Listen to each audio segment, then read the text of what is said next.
Stephen A. Smith is a popular ESPN host who is best known for ranting and raving over men chasing after balls, the modern day equivalent of the bread and circus distractions from ancient Rome. And he was on CNN last night to talk about college basketball. But of course, politics had to be introduced into the discussion because everything these days has to be politicized. And he made some admissions about Donald Trump that caused the host and undoubtedly the audience to feel extremely uncomfortable. You have a whole bunch of American citizens who firmly believe that what he's saying is the reality in their eyes. They look at footage, they look at things that are transpiring over the television airwaves, the kind of things that are being disseminated to the masses, and they're literally scared. You have people talking about there's an immigration crisis, and they're showing one piece of footage after another after another. I can tell you as a black man from Hollis, Queens, New York City. He's trying to spin it like it's not actually happening. The Republicans are trying to make people think that this is happening.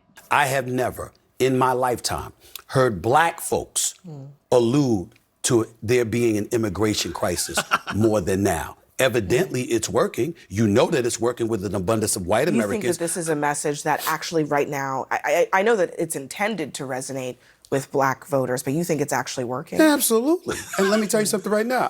Of course it's working. That's what he just said, lady. I mean, what's next? Is he going to admit that Hispanics feel the same way? Oh, wait, what's this? Absolutely. And let me tell you something right now. I've got a lot of Hispanic friends, brothers and sisters in the Latino community. They're talking about it because they came over here legally. They didn't come across, America's lines illegally. And as a result, they're talking about it's an immigration crisis. They're talking about how people need to get in line. They're talking about how people need to come in here legally.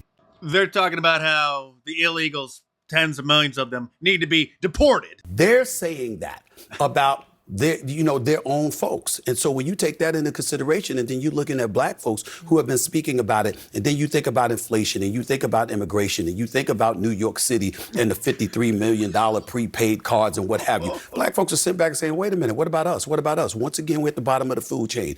Notice how he's making these comments and he sees the world through the lens of black identity. He's saying that they're not upset about it as Americans, that a bunch of foreigners are coming into their country. They're upset about it as black people, that these other non-black people are coming to take their stuff. And despite the media's best attempts to try to keep the American people distracted with their endless obsessions over Donald Trump's pending criminal trials, word got out that America has been invaded, and it's obvious now to everyone. Let's talk about voters and immigration. Where does that stand in terms of importance? It's number one, basically, and the trend line has been absolutely tremendous. I've watched it over the last 6 months. You know, if you go back to the end of summer last year, less than 10% of Americans said that the top problem in this country, the nation's top problem, was immigration. And we've seen that rise steadily to now, where last month it was 28% of Americans. And if you go back and Gallup polling over the last 40 years, at no point did more Americans say that immigration was the top issue than are at this particular point. And it makes sense, given the border crossings being at an all-time high by the end of last year, that Americans seem to be responding in a way that they simply put never have before. This guy is CNN's statistician, and it's amazing that they haven't fired him because he surprisingly doesn't lie with the numbers. And as you can see, he pretty much gives it straight. This has obviously become a political hot football, right? And this is one of the... You could see how much this data just pains him to have to admit the obvious. And lines that I think really tells the story that's the difference between this election and the 2020 election. So if you ask voters, who do you think would do a better job handling border security and immigration, what do we see? We see that back in 2020, it was basically a dead even split, right? Joe Biden was slightly favored on it, but not overwhelmingly. And of course, he slightly won the election, not overwhelmingly so. Look at where we are today in a Marquette University Law School poll that was put out last month. Look at that advantage that Joe Biden has that Donald Trump has on immigration and border security. It's near 30 points. This is a tremendous change that's going on. And it's no wonder that Donald Trump is running on immigration. And he's not just running on it in a Republican primary, he's running on in the general election. And I also think that's why there hasn't been quite the backlash that you might expect over Trump's comments, some of which that I, of course, wouldn't make. And it's because that voters at this particular point are quite concerned about immigration and they trust Donald Trump on this particular issue. Yes, we do. But apparently the Democrats didn't think that the American people would notice.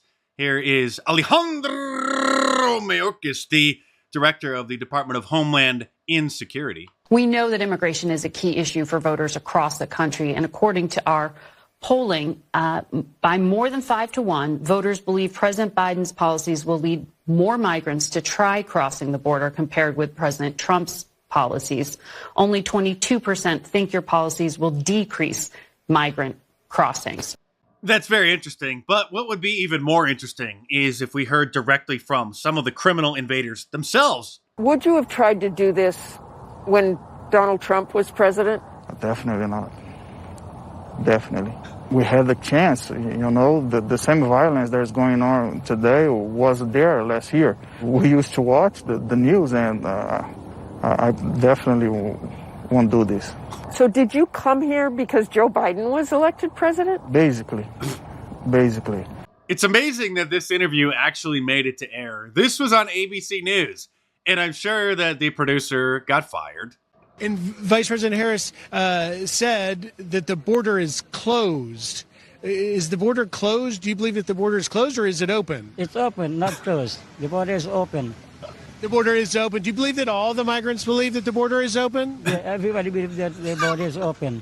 It's open because we enter, we come in, free, no problem.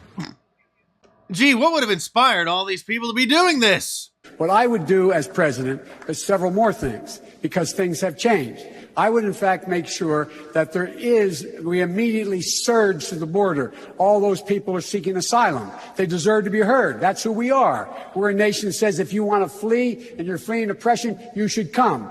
That's actually probably only a few dozen. The other tens of millions are just coming here to leech off of our tax dollars. But let's get back to Stephen A. Smith for a moment. He's been making waves recently talking politics. Here he is speaking with Fredo on some little-known cable channel that has far fewer viewers than yours truly, a guy in his kitchen on a laptop. And here he is admitting the obvious about the mainstream media's bloodbath hoax. The Trump bloodbath situation. Why?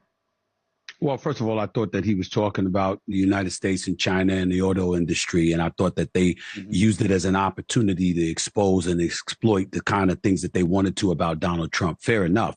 The problem is that he's kicking their tail. That's really what this comes down to. According to the polls, he's up, he's gaining momentum, and when you use these kind of tactics and it comes with a question mark. It comes with some trepidation. I don't think that's something that has shown itself to work against Trump over the last few months or so. I mean, oh, you mean the endless lies coming from the fake news industrial complex aren't working and actually are backfiring? I mean, what's next? Is he going to start ranting about how the Marxist Democrats' lawfare tactics to persecute President Trump aren't working and are also backfiring? Oh, wait, what's this? The High Price of Democrats' Anti-Trump Lawfare, written by Daniel Henninger, spoke of how most Americans believe the rule of law is better than the law of the jungle, but how that could change. According to Henninger, the newest buzzword in politics is lawfare, or using the legal system as a weapon against a political opponent. Henninger questions how many lawsuits, court motions, and judgments against Donald Trump the Democratic Party can actually chow down on. He also ponders about the high price the American system may pay for all of this in excess. Let me tell you something. It was a great opinion piece.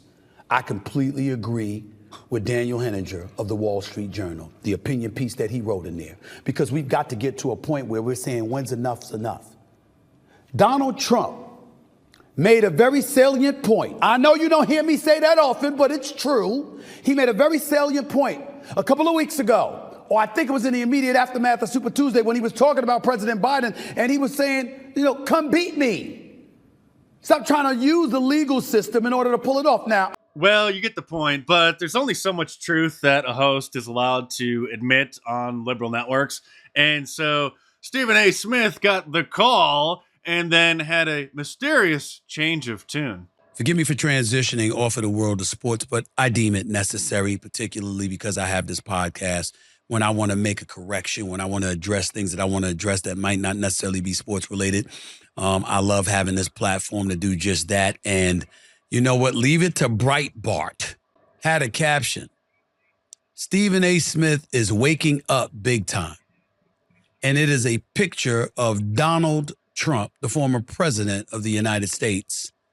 It highlights ESPN Stephen A. Smith furious at Biden, believes Trump is on the verge of getting reelected, as you can see with the caption that I had put up there. Look, y'all, I want to make sure that I'm clear.